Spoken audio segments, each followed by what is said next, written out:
Salut tout le monde, bienvenue dans cette nouvelle vidéo. J'ai décidé de faire comme les deux premières vidéos sur ma chaîne où je m'assois puis je parle. J'essaye de ne pas planifier à l'avance mes vidéos parce que je sais vraiment pas quoi faire. Parce que je pensais pas que ma chaîne allait prendre de l'ampleur, je comprends toujours pas même.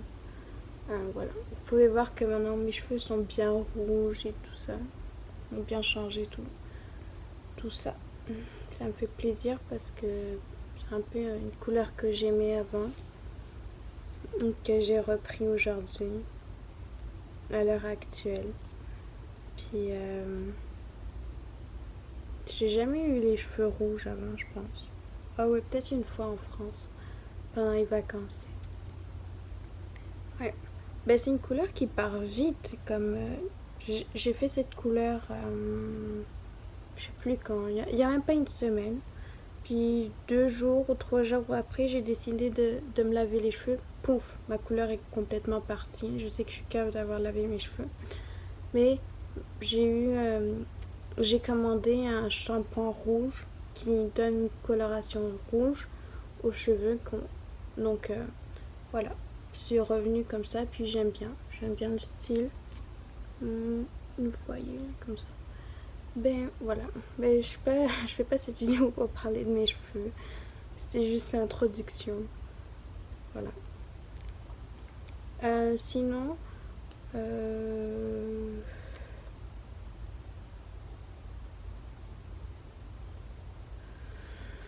Hmm. Euh...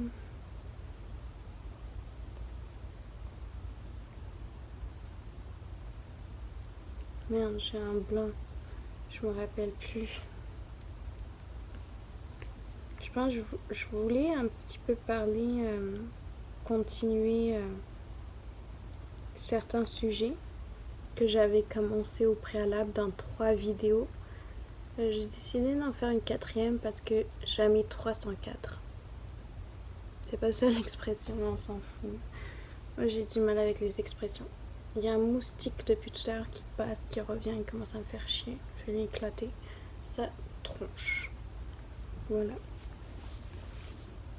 Faut savoir que moi je suis vraiment féroce là.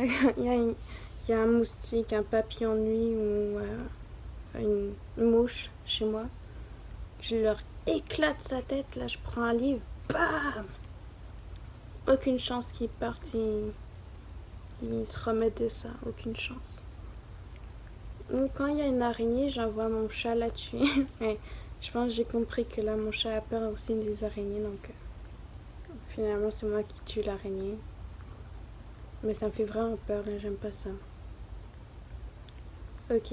Bon. Vous pouvez me dire, Marie, ta vie est cool. Et on s'en fout. Donc, pour conclure ou pour rajouter l'information aux 3 premières vidéos de la psychose, le premier sujet que j'aimerais dire, c'est que les hôpitaux psychiatriques, parfois, c'est un petit peu difficile. Comme je l'avais dit, il y a beaucoup de stigmatisation, surtout du personnel de la santé. On nous infantilise aussi. Des fois, il y a des gens, ils me parlent comme si j'étais débile, genre. Comme si j'étais teubée, je savais pas compter 2 plus 2. Mais putain de moustique. Ça m'énerve en fait. Ça m'énerve parce que j'ai toutes mes capacités intellectuelles. J'ai perdu un peu des capacités mentales. Mais bon, ça revient. C'est des expériences que des gens vivent. Les épisodes psychotiques. Je sais pas si vous allez constater, parfois j'ai un peu d'éthique. Donc ne vous inquiétez pas pour ça. C'est venu avec les premiers antipsychotiques que j'ai pris dans ma vie. Après ma 2e psychose, j'avais beaucoup de tics, surtout avec mes sourcils.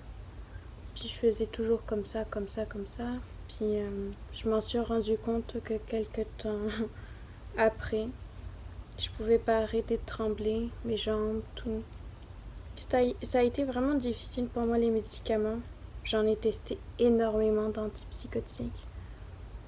Le Respiridal, c'est celui qui m'a fait enlever les voix de ma troisième psychose. J'ai pris le Respiridal peut-être pendant 8 mois, on va dire 8 mois. Là. J'ai pas les dates précises. Puis alors je les ai commencés à ma deuxième psychose parce que ma première je l'ai pas fait soigner parce que je ne le savais pas. La deuxième donc j'étais à Douglas, puis déjà on m'a menti parce qu'on m'a dit que c'était des antidépresseurs, donc le Respiridal, mais en fait c'est des antipsychotiques. Et j'ai commencé à les prendre et je me suis renseignée sur internet. Oui, ça aide pour l'humeur, mais c'est vraiment plus pour la psychose qu'on donne ça. J'ai pris beaucoup de poids avec le Respiridal. J'en ai pris beaucoup là. J'étais très maigre avant. Quand je suis arrivée à l'hôpital psychiatrique pour la première fois à ma deuxième psychose, je pense que c'était le 1er septembre 2020. J'étais aux urgences, je suis repartie quelques jours après et j'étais très maigre. On voyait vraiment le creux de mes joues. Des fois c'est bizarre de dire ça et je fais pas l'apologie de la minceur, mais tout ce qui me manque, c'est juste pas avoir les joues trop rondes comme ça, comme j'ai aujourd'hui, mais j'aimais bien mes joues un peu plus creuses. Je sais pas pourquoi là, mais j'aimais ça. Je trouvais que ça définissait mieux mon visage, puis j'avais pas aussi ce double menton. Mais je fais pas l'apologie de la minceur ou quoi, puisque maintenant je suis proche de l'embonpoint.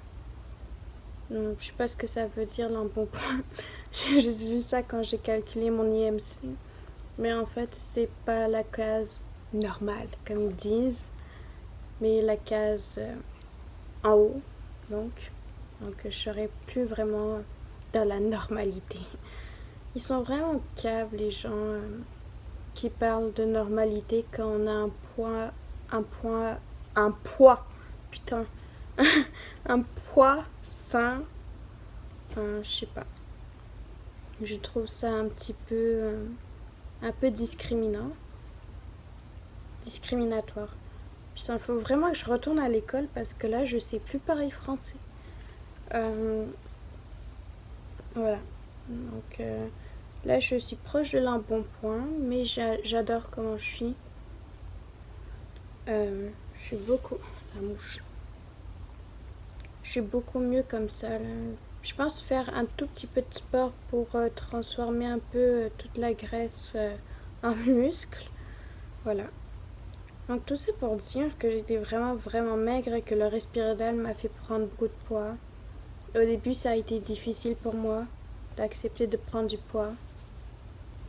Puis au final, j'ai fini par m'accepter comme ça parce que mes pantalons ne m'allaient plus trop grands. J'ai arrêté de fumer, donc j'étais plus saine. Voilà.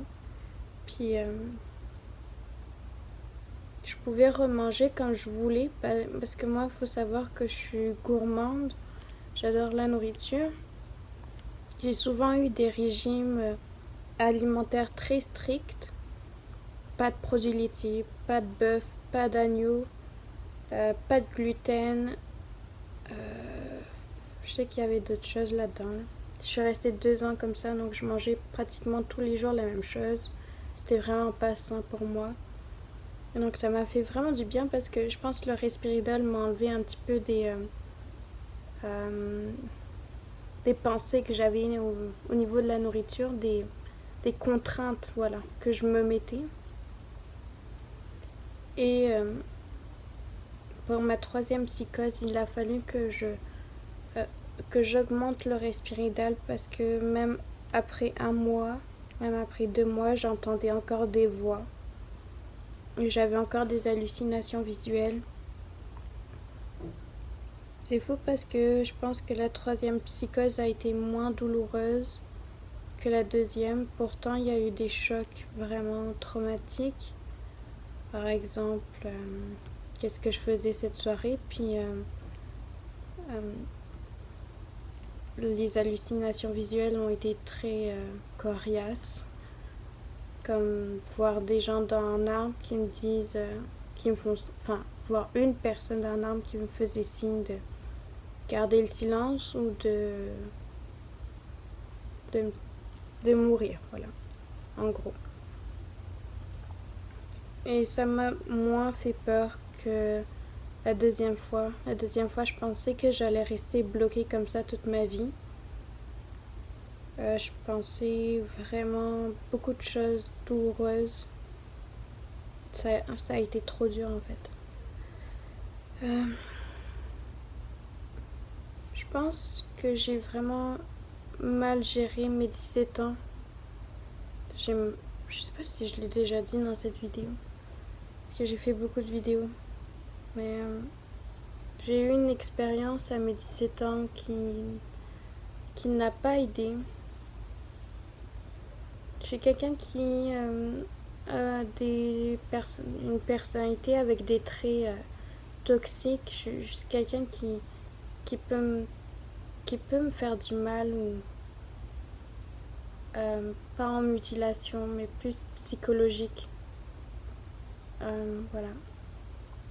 Pour moi c'est assez dur et je pense que j'ai continué après cette expérience que j'ai vécue dans l'optique de continuer à me faire du mal. Je savais pas faire autrement de toute façon. Moi je suis quelqu'un qui combat le mal par le mal. Je fais pas du mal aux autres, je fais du mal à moi, puis un jour je vais m'en remettre. Et par exemple, si on me dit, Marie, tu es telle personne, je vais faire exactement ce qu'ils pensent que de ce que je suis. Cette phrase était vraiment dure à dire. Pourquoi je fais ça? J'espère que vous avez compris la phrase d'avant parce que moi-même j'ai du mal à comprendre ce que je voulais dire. Mais pourquoi je fais ça? C'est juste que j'aime donner raison aux gens, mais au fond de moi ça me fait du mal. Puis je pense que de toute façon tout ce qui s'est passé dans mon quartier, je vais jamais pouvoir me sentir bien par rapport à ça. Je pense que si ça continue comme ça, je pense que ça va devenir de plus en plus douloureux. Il va falloir que je prenne une décision de quitter cet endroit où je vis. Mais voilà.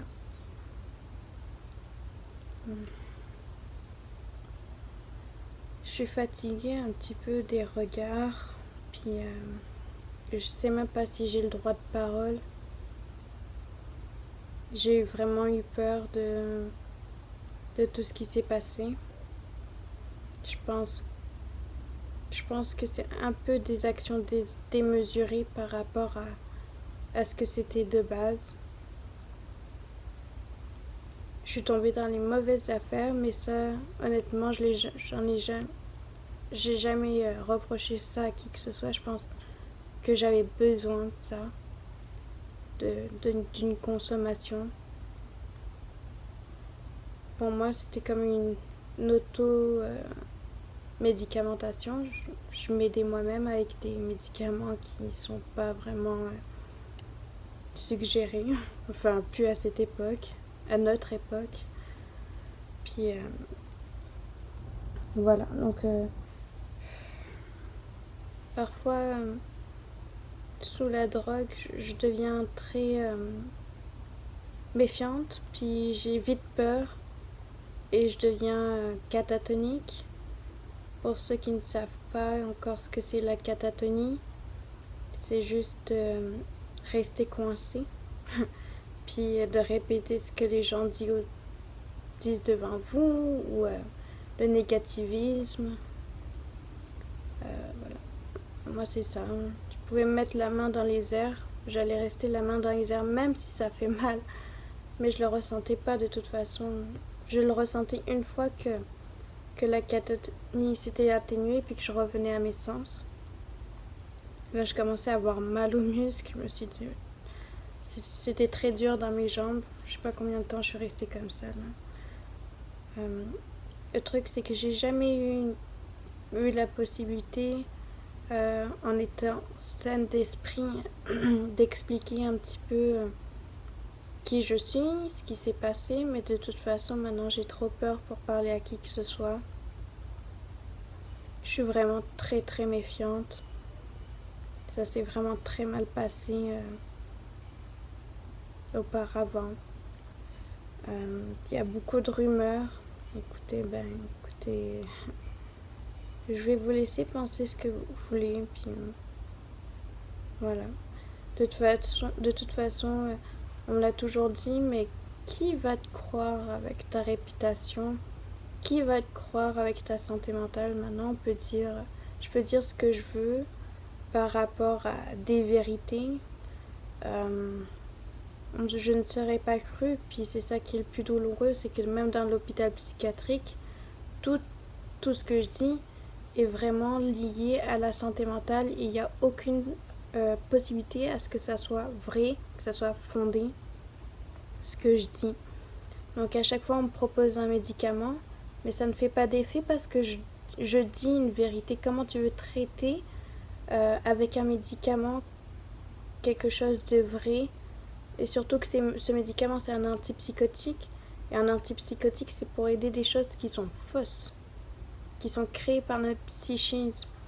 Donc oui, j'ai fait des épisodes psychotiques. Il y avait quand même une part de vérité. Pas par rapport à tout, mais par rapport à mon quartier. Puis voilà. Donc c'est vraiment dur. Je peux pas vraiment dire ce que je ressens. J'ai assez peur des gens. Puis je sors vraiment très peu de chez moi. Je suis devenue fantomatique. De toute façon, à chaque fois que je prends le bus, c'est-à-dire 2 fois en 1 an et demi, j'ai pris le bus, je croise quelqu'un, puis ça se passe mal. Dans le sens où soit je suis regardée comme si j'étais monstrueuse, soit je suis insultée. Alors je vais essayer de pas prendre le bus, puis payer des taxis. C'est pas comme si j'étais riche. Oh mon Dieu, je suis loin d'être riche en tout cas. Mais voilà. Qu'est-ce que je peux faire? Ah, vous vous demandez pourquoi je me tiens la tête depuis tout à l'heure? Je sais pas pourquoi là, honnêtement. Voilà. Puis je pense, ça c'est une grosse allégation que je vais faire, mais des fois dans les hôpitaux psychiatriques et qu'on fait face à un psychiatre, j'ai toujours peur qu'il y ait comme une manipulation pour qu'on te donne des médicaments et ainsi enrichir le psychiatre. Mais bon, écoutez, moi, même si je dis des choses comme ça, là, on va me dire tu délires encore, blablabla, on veut ton aide. Voilà. Écoutez, moi, je sais que les médicaments ont vraiment aggravé certaines choses. J'ai dépensé des milliers de dollars parce que j'avais plus de contrôle sur moi-même. On voulait me mettre en tutelle. J'allais tout perdre avec les hôpitaux psychiatriques, leurs médicaments, alors que je dis des choses vraies. Et je sais qu'il y avait des choses fausses que j'ai dites. Mais ça, je les ai traitées, ces choses-là. Mes délires, comme on appelle ça, je les ai traitées. Les voix aussi. Mais il reste quand même certaines choses qui sont vraies. Et ça a été très dur, les médicaments. Déjà, j'ai dépensé des milliers de dollars dans de la nourriture parce que j'avais faim, mais en même temps, j'avais des compulsions à dépenser mon argent. Donc une pierre deux coups, je mets mon argent dans la nourriture, je mange et je recommence ça toujours, tous les jours, jour après jour, et c'est déjà très cher, donc ça a été des milliers de dollars dépensés comme ça. On a voulu me mettre sous une tutelle, je pétais un câble, je me suis dit, je vais perdre mes libertés, je vais perdre mes droits, ça va être vraiment difficile. Ça va être difficile, en plus d'être contrôlé. Non, ça ne va pas du tout avec ce qui aurait été bien pour moi. Ce qui aurait été bien pour moi, c'est d'être écoutée par des professionnels de la santé. Voilà. J'ai aussi eu beaucoup de pensées suicidaires avec les médicaments. Mais c'est fou parce que c'est pas des choses que je voulais faire, je voulais pas me suicider. Je pouvais juste pas m'en libérer. Je sais que. Et attention, ça va peut-être devenir. Je mets un avertissement au cas où là. Arrêtez la vidéo là si vous voulez pas entendre quoi. Ah, vous savez quoi, je vais juste sauter ce passage là. Je veux pas être maladroite et désobligeante et parler de choses comme ça, avec des pensées noires et tout. Donc on va skipper ça, on va garder ça assez gai. Voilà. Puis voilà, c'est ça les gens. Je sais que cette vidéo est un peu particulière, on parle pas de grand chose. Ce serait plus facile si qu'il y avait des gens qui voulaient me parler. Des amis là, mais c'est fini un peu l'été et tout ça, donc prochaine fois. Là. Je vais recommencer l'école, donc j'imagine que je vais rencontrer des gens. Puis je vais aller faire du sport loin de mon quartier. Ça va partir en vrille sinon. Voilà, je vais essayer de me muscler un petit peu. Parce que là, je suis un peu. Je suis pas trop sportive. J'ai essayé la dernière fois de gravir le Mont-Royal. Malheureusement, j'ai dû abandonner après 2 escaliers. Je pense j'ai trop mangé un peu n'importe quoi ces derniers temps. Les antipsychotiques aussi, ça change un peu le métabolisme, je pense. Dans le sens où ça nous fait prendre du poids et tout. Donc il y a tout ça qui rentre en jeu. Voilà. Donc je vais essayer de faire du sport parce que moi ça me déplaît quand j'arrive pas à vraiment faire ce que j'ai envie de faire. Comme le sport, marcher, faire du vélo, etc. Voilà, j'espère que cette vidéo vous a plu, puis va falloir que je trouve des meilleurs sujets. Comme je vous ai dit, moi j'ai démarré ma chaîne YouTube. Vraiment, je savais pas quoi faire, je voulais juste parler. Parce que pour moi, c'est important de libérer la parole du mieux qu'on peut, même si des fois c'est encore sous clé, là. C'est scellé, puis il faut faire attention. Voilà. Je vous souhaite une bonne fin de journée, ou soirée, ou matinée. Je sais pas à quelle heure vous allez regarder ça. Salut, salut!